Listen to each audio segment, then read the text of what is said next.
అయితే అజ్ఞానం చేత శివుడు లేని యజ్ఞం చేయాలని తలపెట్టాడు. శివుడిని అవమానించాలని ఉద్దేశంతో యజ్ఞం చేశాడు. శివుడికి మానము అవమానము రెండూ ఒకటే. ఇతడు చేసేటువంటి యజ్ఞం వల్ల తనేమి గొప్పగా లబ్ధి పొందుతాడు ఈశ్వరుడు. సరే కానీ ఆయన ఊరుకున్నాడు, కానీ అమ్మవారు ఊరుకోలేదు. ఈశ్వరుడిని అవమానిస్తే అమ్మ సహించదు, అమ్మ క్షమించదు.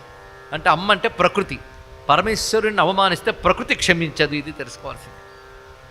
అందుకు ఆ తల్లే దాక్షాయణి దైత్యహంత్రి దక్షయజ్ఞ వినాశిని అన్నట్లుగా ఆ తల్లి తనంత తాను వెళ్ళి దక్షుడికి బుద్ధి చెప్పింది. కానీ దక్షుడు వినలేదు. ఎంత చక్కగా చెప్పిందండి అమ్మ.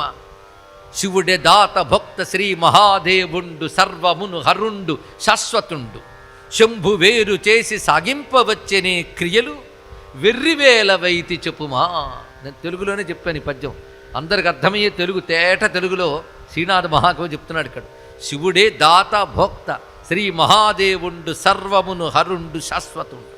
యజ్ఞం చేస్తున్నావు అంటే యజ్ఞం చేయగలిగిన శక్తి శివుడిస్తేనే వస్తుంది.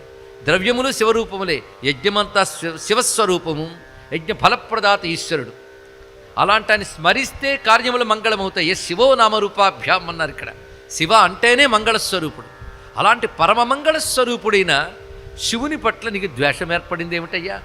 ఇదే మాట తీసుకుని విశేషించి భాగవతంలో ఒక మాట ఉంది. యద్వ్యక్షరన్నామ గిరేరితనృణాం సకృత్ ప్రసంగాదగమాసు హంతి తత్ పవిత్ర కీర్తిం తమలంఘ్య శాసనం భవానహోద్వేష్టి శివం శివేతర.